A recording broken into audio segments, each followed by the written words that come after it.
نظر نہیں آئے گی جو بلا غرض کی ہو، بے لوث محبت ہو، بغیر کسی غرض و مطلب کے محبت ہو۔ یہاں تک کہ بڑے سے بڑا قریبی رشتہ بھی آپ دنیا کے اندر دیکھ لیں، ان میں بھی آپس میں اگر محبتیں ہوگی تو کسی نہ کسی غرض اور مطلب کے تحت ہوں گی۔ وہ الگ بات ہے کہ کبھی غرض محمود ہوتی ہے، اچھی غرض ہوتی ہے، اور کبھی غرض مذموم ہوتی ہے، بری غرض ہوتی ہے۔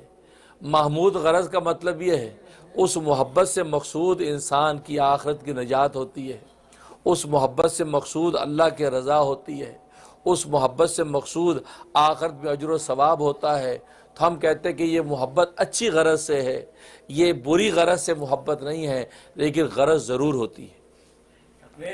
اللہ اکبر۔ جیسے اولاد اپنے ماں باپ سے محبت کرتی ہے، یہ محبت بغیر غرض کے نہیں ہے، لیکن غرض محمود اور اچھی غرض ہے۔ وہ اپنے ماں باپ سے محبت اس لیے کرتا ہے، ان کی خدمت اس لیے کرتا ہے تاکہ میرا اللہ راضی ہو جائے، تاکہ آخرت میں مجھے اجر و ثواب مل جائے، تاکہ آخرت میں مجھے جنت مل جائے، تاکہ دنیا کے اندر مجھے راحت مل جائے۔ تو گویا کہ وہ محبت کسی کی نہ کسی غرض کے تحت ضرور ہے۔ وہ الگ بات ہے کہ وہ غرض اچھی غرض ہے، اور وہ غرض انسان کو رکھنی چاہیے کہ اپنے ماں باپ سے محبت اس لیے کرتا ہے تاکہ جنت مل جائے، بہن بھائیوں سے محبت اس لیے کرتا ہے تاکہ اللہ راضی ہو جائے، اپنے رشتہ داروں کی صلہ رحمی اس لیے کرتا ہے تاکہ آخرت مجھے اجر و ثواب مل جائے۔ لیکن ہے کوئی بھی ایسا نہیں کہ جو بغیر کسی غرض کے کرتا ہو۔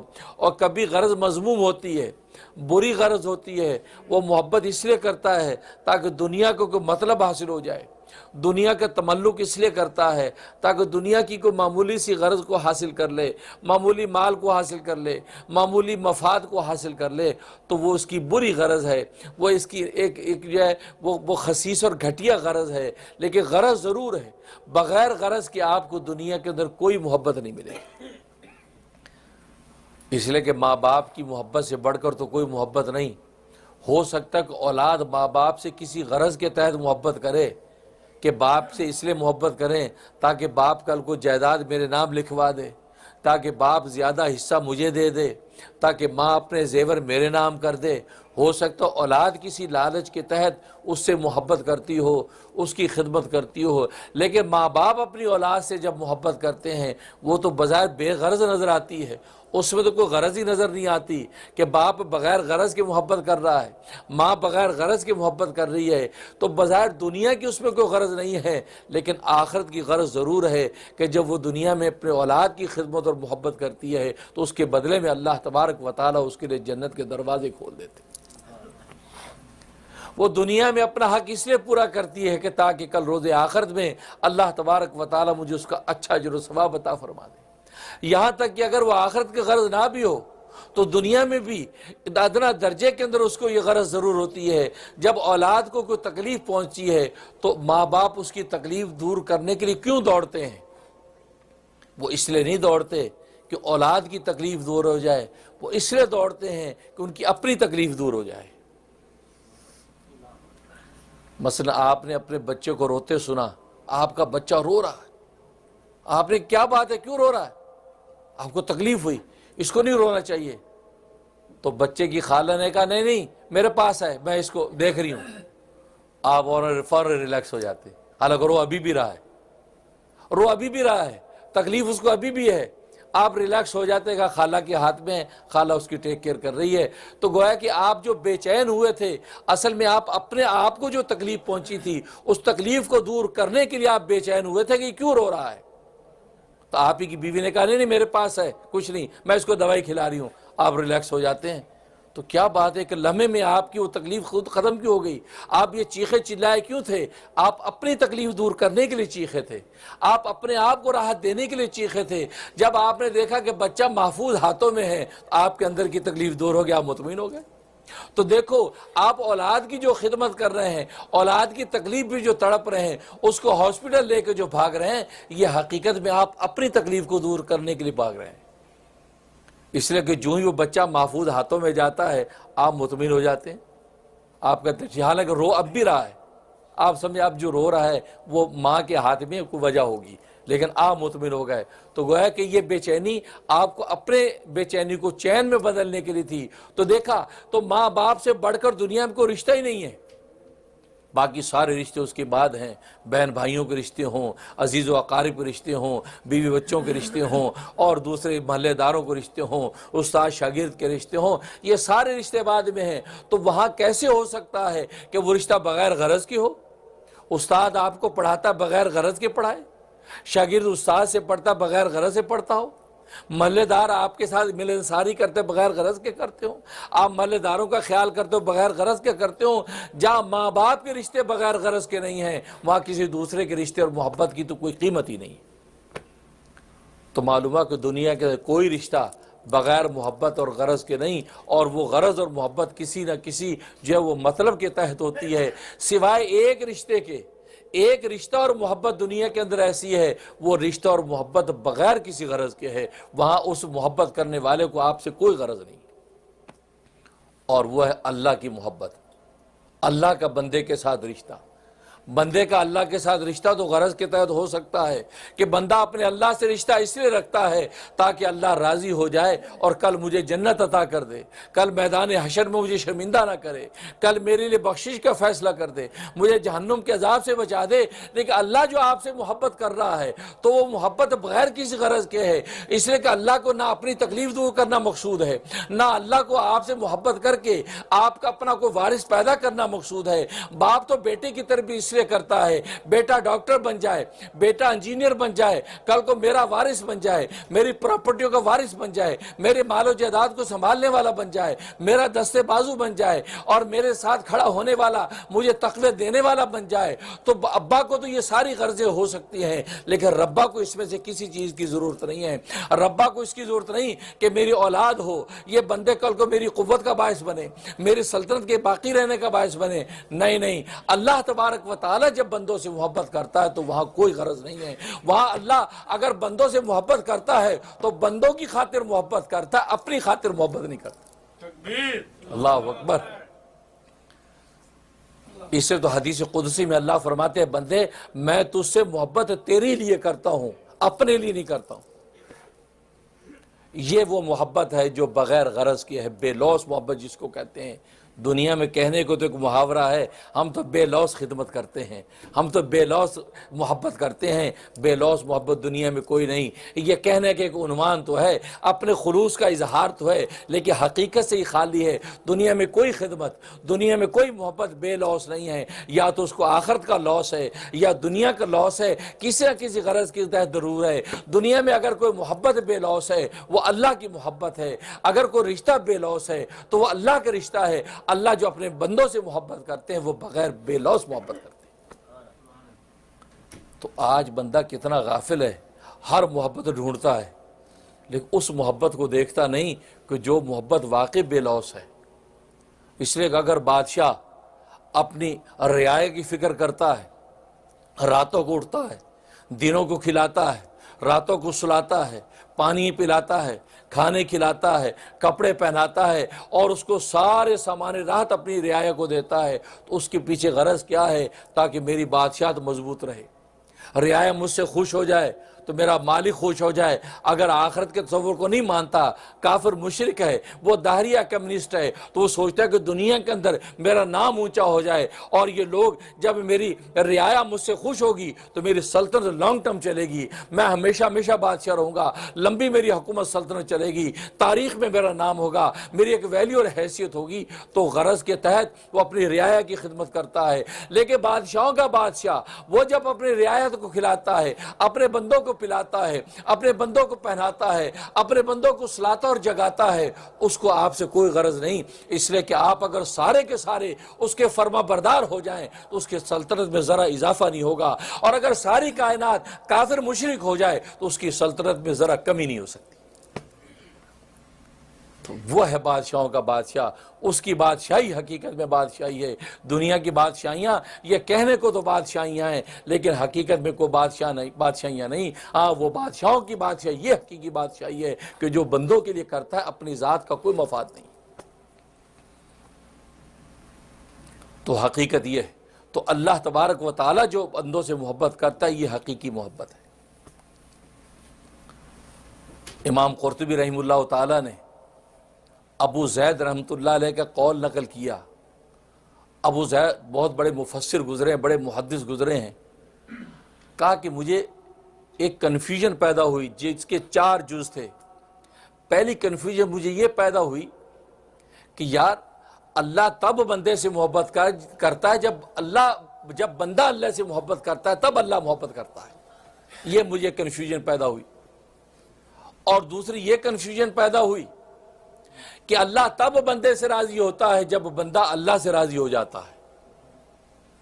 اور تیسری یہ پیدا ہوئی کہ اللہ بندے کا ذکر تب کرتا ہے جب بندہ اللہ کا ذکر کرتا ہے تو اس کے بدلے میں عوض میں اللہ بندے کا ذکر کرتا ہے. اور تیسری یہ کنفیوژن پیدا ہوئی کہ اللہ تبارک و تعالیٰ بندے کی طرف توبہ قبول کرنے کے تب متوجہ ہوتا ہے کہ جب بندہ پہلے توبہ کرے. یہ مجھے سوال پیدا ہوئی، یہ شبہ اور غلط فہمی پیدا ہوئی. لیکن جب میں نے قرآن کا مطالعہ کیا، میں نے قرآن کریم کو دیکھا تو پتہ چلا کہ میری یہ چاروں کنفیوژن اور غلط فہمی غلط تھیں. یہ میری سوچ غلط تھی کہ بندہ اللہ سے محبت کرے گا تو اللہ بندے سے محبت کرے گا. جیسے دنیا کے محبوباؤں کی بات ہے، جب آپ کسی سے محبت کریں گے اب وہ آپ سے محبت کرے گا، محبت کے بدلے وہ محبت دے گا. لیکن اللہ کی یہ سنت نہیں ہے. میں نے جب قرآن کریم دیکھا تو قرآن میں جب میں نے یہ آیت پڑھی کہ جس میں لکھا تھا یحبہم ویحبونہ، کہ کہتے اللہ پہلے بندوں سے محبت کرتا ہے پھر بندے اللہ سے محبت کرتے.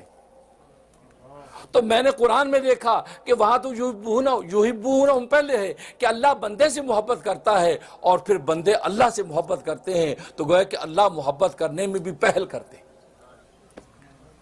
اور جب وہ محبت کرتا ہے اب بندے کے اندر اس کی محبت کے جذبات پھوٹتے ہیں، اب وہ بندہ اللہ سے محبت کرنے لگتا ہے. تو گویا کہ اللہ تبارک و تعالیٰ کیسا محبوب ہے، وہ خود گویا کہ اشارہ محبت بندے کو دیتے ہیں. اس لیے کہ محبت کی نگاہ جب ڈالتا ہے اب بندے میں محبت پیدا ہوتی ہے. اب دنیا کے اندر آپ دیکھیں، آپ راستے پہ چلے جاتے ہوں، کوئی حسین سامنے آ گیا، اس حسین محبوب نے آپ پہ محبت کی نگاہ ڈالی، مسکرایا اور آگے چلا گیا. اب آپ کے دل میں اس کی وہ خیالات آنے لگے کہ یار یہ مجھے دیکھا اس نے، کیا حسین سراپا پری چہرہ، حسن و جمال، ایسا محبوب، اور یہ مسکرا کے چلا گیا. یار کون ہے؟ آپ مڑ مڑ کے دیکھتے ہیں، یار اس نے مجھے کیوں دیکھا. اب آپ کے دل میں اس کے لیے جذبات محبت پیدا ہونے لگے. اس نے نگاہ محبت ڈالی، اب آپ کے دل میں محبت پیدا ہونے لگی. تو دیکھو اسی طریقے سے اللہ تبارک و تعالیٰ جب کسی بندے پر مہربان ہوتے ہیں کہ یہ مجھ سے محبت کرنے لگ جائے، اللہ پہلے نظر محبت اس پہ ڈال دیتے ہیں، اس کے دل کو جھانک لیتے ہیں محبت نگاہ سے. اب اس کا دل اس کی محبت میں تڑپنے لگتا ہے. اس لیے قرآن نے کہا یحبونہم وَيُحِبُّونَهُ، فرمایا کہ اللہ ان سے محبت کرتے ہیں، وہ اللہ سے محبت کرتے ہیں. تو ابو زید کہتے ہیں میری غلط فہمی دور ہو گئی.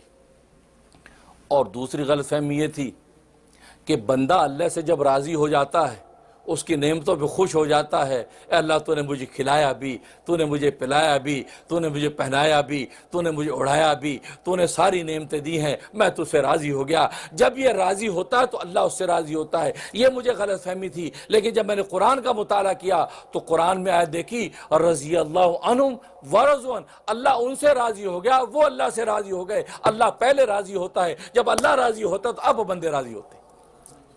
یعنی اللہ کیسا محبوب ہے، اپنے رضا کا پروانہ پہلے جاری کر دیتا ہے. ان بندوں سے میں راضی ہو گیا. یہ کھاتے ہیں اپنے ہاتھ کا کمایا ہوا، لیکن مجھے کہتے ہیں کہ اللہ بسم اللہ تیرے نام سے کھاتے ہیں اور تیرے دیے پہ شکر کرتے ہیں. یہ سوتے اپنی نیند، لیکن یہ کہتے کہ اللہ تو نے ہمیں نیند دی ہے، اس کا شکر کرتے ہیں. یہ پہنتے اپنا خریدا ہوا کپڑا، لیکن شکر میرا کرتے ہیں. یہ پیتے اپنا خریدا ہوا پانی، شکر میرا کرتے ہیں. یہ زمین پہ مکان اپنے پیسے سے بناتے ہیں، لیکن شکر میرا کرتے ہیں. تو یہ کیسے بندے ہیں؟ تو اللہ جب ان سے راضی ہو جاتا ہے اب یہ بندے اللہ سے راضی ہو جاتے ہیں.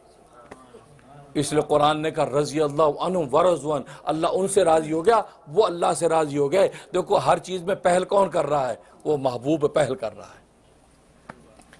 اور تیسرا اشکال مجھے یہ تھا کہ یار اللہ کا ذکر جب بندہ کرتا ہے تب اللہ بندے کا ذکر کرتا ہے. تو کہا کہ میں نے جب یہ آیت پڑھی، فرمایا کہ وما یذکرون الا ان یشاء اللہ، کہ یہ بندے اللہ کا ذکر نہیں کرتے مگر جب اللہ چاہتا ہے، مطلب اللہ جب ذکر کرتا ہے تو اب بندے اللہ کا ذکر کرنے لگتے ہیں۔ تو گویا کہ ذکر کرنے میں بھی پہلے اللہ بندوں کا ذکر کرتے ہیں، جب بندوں کا ذکر کرتے ہیں اس کے بدلے میں بندے ذکر کرتے ہیں۔ تو اللہ کا بے لوث ذکر دیکھو کہ ان بندوں کو جن کو خود عطا کیا ہے، خود پیدا کیا ہے، خود سب کچھ دیا ہے، توفیق ذکر بھی دی ہے، زبان ذکر بھی دی ہے۔ حضرت داؤد والی بات ہے، اللہ مجھے تو نے حکم دیا میں تیرا ذکر کروں، جس زبان سے ذکر کرتا ہوں وہ زبان بھی تو نے عطا کی ہے، جن آنکھوں سے آنسو بہاتا ہوں آنسو بھی تو نے پیدا کیے ہیں، جن آنکھوں سے بہاتا ہوں آنکھیں بھی تو نے عطا کی ہیں، جس زمین پہ ماتھا ٹیکتا ہوں وہ زمین بھی تو نے عطا کی ہے، وہ ماتھا بھی تو نے پیدا کیا ہے۔ داؤد کا اپنا کیا ہے، اے اللہ میں تیرے ذکر کا حق ادا کر سکوں۔ آواز آتی ہے داؤد بس تو اگر یہ سمجھتا ہے تو نے میرے ذکر کا حق ادا کر دیا۔ یعنی حق کے ذکر ادا کرنے کے لیے اتنا تصور کافی ہے بندے کا، اے اللہ میں ذکر کیسے کروں، میں جو سبحان اللہ کہتا ہوں یہ الفاظ بھی تو نے پیدا کیے، یہ زبان بھی تو نے پیدا کی، بولنے کی گویائی بھی تو نے عطا کی، آنکھوں سے آنسو آنکھیں بھی تو نے عطا کی، آنسو بھی تو نے پیدا کیا ہے، ماتھا ٹیکا اے اللہ ماتھا بھی تو نے دیا، زمین بھی تو نے دی، میرا اپنا تو کچھ نہیں ہے اے اللہ سارا تیرا ہے، میں تیرے ذکر کا حق کیسے ادا کروں۔ اللہ کہتے تو جب یہ سمجھ لیتا ہے اسی وقت تیرے ذکر کا حق ادا ہو جاتا۔ دیکھو اللہ کو عجز کتنا پسند ہے، اللہ بس ہمارے عجز کا اظہار چاہتے ہیں، اپنے آپ کو عاجز پیش کر دو، اللہ ہمارے پلے کچھ نہیں۔ یہ نماز ہم نے پڑھی ہے، نماز پڑھتی سلام پھیرتے کیا سنت ہے، سلام پھیرتے اللہ اکبر کہہ کے سر پہ ہاتھ رکھ کے کہتا استغفر اللہ استغفر اللہ استغفر اللہ۔ ارے آپ نے تو عبادت کی ہے، آپ نے اللہ کی تسبیح کی ہے، آپ نے اللہ کے سجدے کیے ہیں، آپ نے اللہ کا رکوع کیا ہے، آپ نے اللہ کا تشہد کیا ہے، آپ نے تو فرشتوں کی طرح عبادت کر کے ہٹے ہیں، آپ نے کوئی گناہ تو نہیں کیا کہ جس پہ آپ استغفر اللہ کر رہے ہیں۔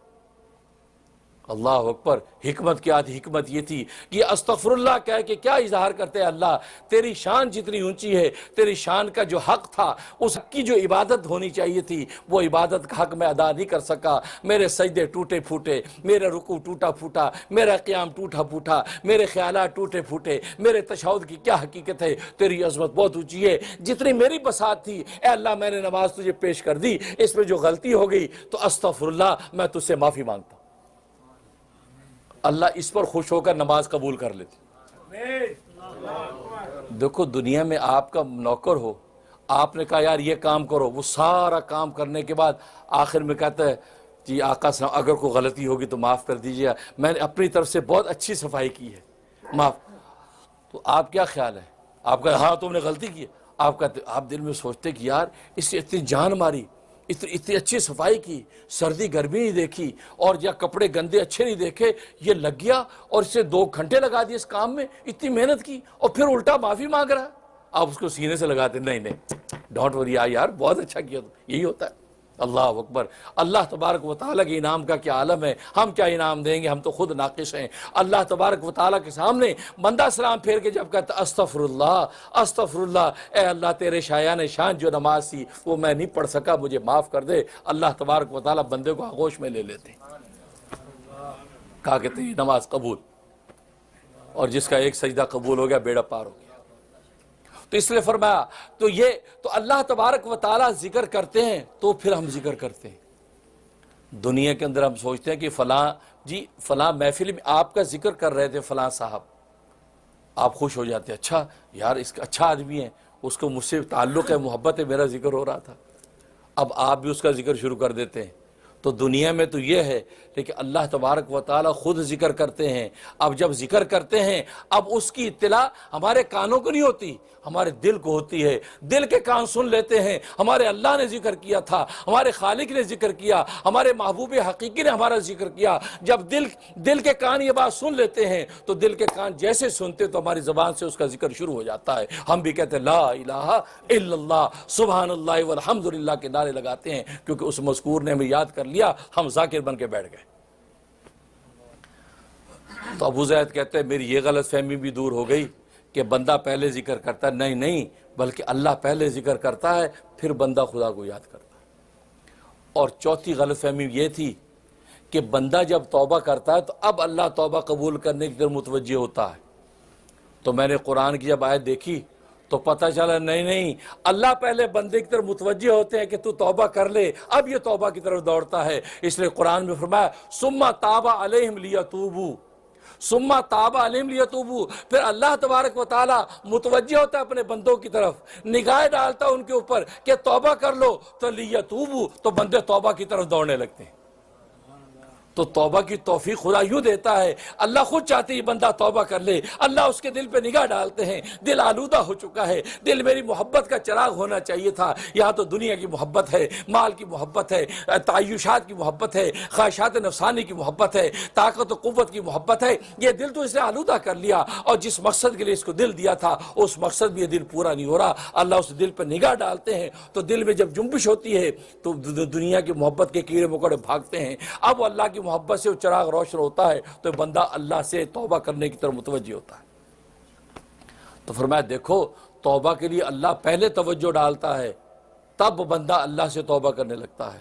فرمایا جب میں نے یہ دیکھا تو میری یہ چاروں غلط فہمیاں دور ہو گئیں کہ اللہ تبارک و تعالیٰ کی محبوب ذات کا عالم یہ ہے کہ وہ خود بندوں کو نوازتا ہے، خود بندوں کو اشارے دیتا ہے، خود بندوں کو کہتا ہے، یہاں تک کہ دنیا کے اندر تو محبت کے بدلے میں محبت ہوتی ہے، جتنی وہ محبت کرتا ہے اتنی آپ محبت کرتے ہیں، لیکن اللہ تبارک و تعالیٰ کی محبت کا عالم یہ ہے۔ صحیح بخاری کی حدیث ہے، اللہ تبارک و تعالیٰ فرماتے ہیں اے بندے تو ایک بالش میری طرف بڑھتا ہے تو میں 2 بالش تیری طرف بڑھتا ہوں، تو ایک ہاتھ میری طرف بڑھتا ہے تو میں 2 ہاتھ تیری طرف بڑھتا ہوں، تو چل کے میری طرف آتا تو میں دوڑ کے تیری طرف آتا ہوں۔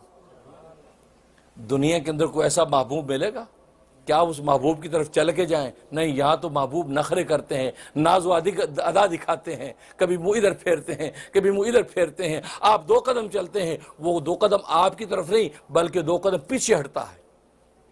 یہ دنیا کی ناقص محبوب ہیں، لیکن اس محبوب کا عالم یہ ہے، وہ کہتا ہے کہ بندے تو ایک بالی میری طرف چلے گا تو میں 2 بالی چلوں گا، تو چل کے میری طرف آئے گا، میں دوڑ کی طرف آؤں گا، اور تو جب یہ داستان محبت دہراتا رہے گا تو میری محبت کا عالم یہ ہوگا، میں پھر ایسا ہو جاؤں گا، میں تیرے کان بن جاؤں گا جس سے تو سنتا ہے، میں تیری زبان بن جاؤں گا جس سے تو بولتا ہے، میں تیری آنکھیں بن جاؤں گا جس سے تو دیکھتا ہے، میں تیرے ہاتھ بن جاؤں گا جس سے تو پکڑتا ہے، میں تیرے قدم بن جاؤں گا جس سے تو چلتا ہے۔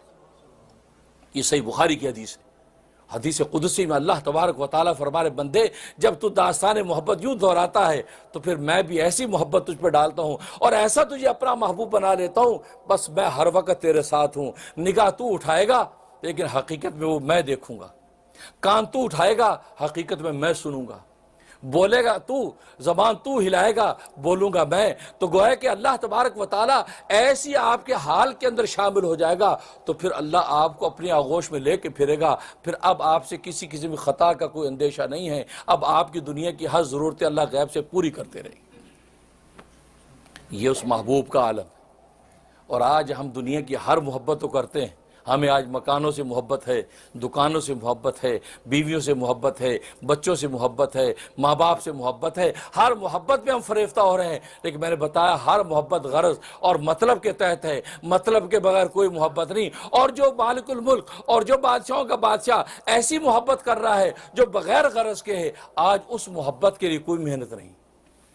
ہم یہ سوچیں کہ وہ ہم سے محبت کرنے لگے، وہ تو محبت کر رہا ہے، ہم اس محبت کا کیا جواب دیں؟ ہم نماز کے سجدے سے دیں، ہم روزے سے دیں، ہم زکوٰۃ سے دیں، ہم حج کے لبیک سے دیں، ہم اس کی محبتوں کا جواب دیں۔ اور میں نے بتایا وہ کہتا ہے بس تم میری محبت کا جواب دو، اپنے آپ کو میدان محبت میں عاجز شمار کر لو، اے اللہ یہ ایسا میدان محبت ہے ہم تیری محبت کا حق ادا نہیں کر سکتے، ہم مجبور محض ہیں، ہم تیری محبت کا حق کیسے ادا کریں، کیسے ادا کریں؟ تو اللہ تبارک و تعالی نے اس کا بڑا آسان طریقہ بتا دیا، میں اپنا سب سے محبوب، سب سے بڑا محبوب جس کی وجہ سے میں نے کائنات بنائی ہے، اس محبوب کو دنیا میں نے تمہارے سامنے اتار دیا ہے، جس کو محمد مصطفیٰ احمد مجتبیٰ صلی اللہ علیہ وسلم کہتے ہیں۔ وہ نمونہ محبت دنیا میں نے اتار دیا، وہ میرا محبوب، ان کی نگاہیں میری محبوب، اس کے کان میرے محبوب، اس کے ہونٹ میرے محبوب، اس کے ایک حرکت و سکون میری محبوب، اس کے ایک قول و فعل میرا محبوب، وہ سراپا محبوب ہے، وہ اس کا نام میں نے حبیب الرحمان رکھا ہے، وہ رحمان کا محبوب ہے، وہ میرا محبوب، میں اس کا محب ہوں۔ بس اگر تم چاہتے ہو محبت کا حق ادا کرنا، تم دیکھو وہ کھاتا کیسے ہے ویسے کھایا کرو، وہ پیتا کیسے ویسے پیا کرو، وہ چلتا کیسے ویسے چلا کرو، وہ پہنتا اڑتا کیسے ویسے پہنا اڑا کرو۔ اس کی زندگی کے نمونے کو دیکھو، اس زندگی کے نمونے کے مطابق اپنی زندگی میں سنتیں پیدا کرتے رہو گے، بس میں کہوں گا میری محبت کا حق ادا ہو گیا۔ اس لیے کہ اللہ تو ایسا کوئی محبوب ہے نہیں کہ آپ اس کو آغوش میں لے لیں۔ دنیا کے محبوبوں کو آغوش میں لے لیا، اس کو بوسہ دے دیا، اس کے ساتھ پیار محبت کی باتیں کر لی، تو اللہ تبارک و تعالیٰ تو نہ نظر آنے والی ذات ہے، اس کا حق محبت کیسے ادا ہوگا؟ کہا کہ فکر نہ کرو، میں نے محبوب اتار دیا ہے جو صرف انسانوں کا نہیں، وہ ساری کائنات کا محبوب، سارے انبیاء کا محبوب ہے، سارے انبیاء کا سردار ہے۔ اس محبوب کی زندگی کو دیکھو، وہ کیسے اس زندگی گزارتا ہے، ویسے تم زندگی گزارنا شروع کر دو، بس تم نے میری محبت کا حق ادا کر دیا۔ دیکھو کتنا آسان نسخہ ہے۔ کھانا تو ہوتا ہی ہے، نبی کی سنت کے مطابق کھا لو۔ پینا تو ہوتا ہی ہے، نبی کی سنت کے مطابق پی لو۔ پہننا اوڑھنا تو ہوتا ہی ہے، نبی کی سنت کے مطابق پہن لو۔ مکان بنانا ہوتا ہے، گویا کہ نبی کی سنت اور جو شریعت ہے وہ اس کے مطابق کرتے چلے جاؤ۔ تمہیں کھانے سے نہیں روکا، تمہیں پینے سے نہیں روکا، تمہیں پہننے اوڑھنے سے نہیں روکا، بلکہ مومن بندہ جب پہنتا اوڑھتا ہے اور اچھا پہنتا اوڑھتا ہے تو اللہ میں اس سے خوش ہوتے ہیں، اللہ خوش ہوتے ہیں۔ پیران پیر شیخ عبد القادر جیلانی رحمۃ اللہ علیہ، اس سے پہلے ایک اور حدیث سناتا ہوں کہ نبی پاک صلی اللہ علیہ وسلم نے ایک شخص کو دیکھا جس کے بال بکھرے ہوئے، میلے کپڑے ہیں، پھٹے پرانے آیا۔ آپ نے فرمایا آپ جانتے تھے کہ بندہ مالدار ہے؟ کہا کہ تو کوئی ایسی چیز نہیں پاتا ہے جس سے اپنی بالوں کی ایذا کو دور کر سکے، یعنی کنگھی کر سکے؟ ہاں بالکل۔ کیا تو اس قابل نہیں ہے کہ اچھی پوشاک پہن سکے؟ جی بہت میرے پاس بہت مال ہے، میرے اتنے مویشی اتنے کھیت ہیں۔ تو اچھا جوتا پہن سکے؟ ہاں بالکل۔ اس پر نبی فرمایا ان اللہ یحب ان یرا اثر نعمتی علی عبدی، اللہ تبارک و تعالیٰ جس بندے کو نعمتیں مال و دولت عطا کرتے ہیں تو اللہ اس بات کو پسند کرتے ہیں اپنی نعمت کا اثر اس کے وجود پر دیکھیں۔ اچھا پہنا ہو، اچھا اوڑا ہو، اچھے جوتے ہوں، اچھی پوشاک ہو، اچھا ٹوپی امامہ ہو، تو اللہ خوش ہوتے ہیں اس کو دیکھ کر کہ میں نے اس کو عطا کیا ہے، اس عطا کیے ہوئے کا حق ادا کر رہا ہے۔ اور یہ نیچر آپ دنیا میں دیکھیں، آپ اپنے غلام کو نوازیں، غلام کو اچھے کپڑے دیں، اپنے غلام نوکر کو ایکسٹرا الاؤنس دیں، وہ پھر بھی مفلس سے نظر آئے، تو آقا پوچھتا ہے بھئی کیا بات ہے، آپ اچھے جوتے لے لیں، بھئی سردی اتنی ہے، آپ کو میں نے تو ایکسٹرا پیسے دیے ہیں، آپ کو تو الاؤنس دیا میں نے، کیوں نہیں لیتے؟ یہ بس ایسی ٹھیک ہے۔ تو آپ اچھا لگے، آپ کو برا لگے گا، کیسا نالائق آدمی، پتہ نہیں پیسے کہاں چھپا کے رکھتا ہے، پہنتا کیوں نہیں، اوڑھتا کیوں نہیں، اچھا کھاتا کیوں نہیں؟ تو اللہ تبارک و تعالیٰ بھی جب بندوں کو عطا کرتے ہیں تو دیکھنا چاہتے ہیں کہ بندے کیسا پہن رہے ہیں، اللہ خوش ہوتے ہیں۔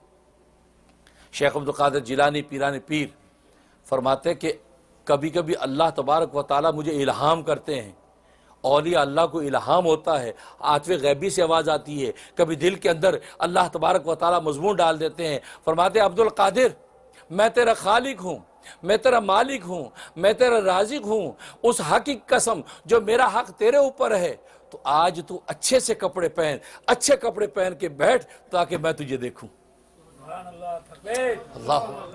اللہ کو اپنے بندوں سے کیسا پیار ہے، ان کو اچھے کپڑے پہنا کے خدا دیکھتا ہے۔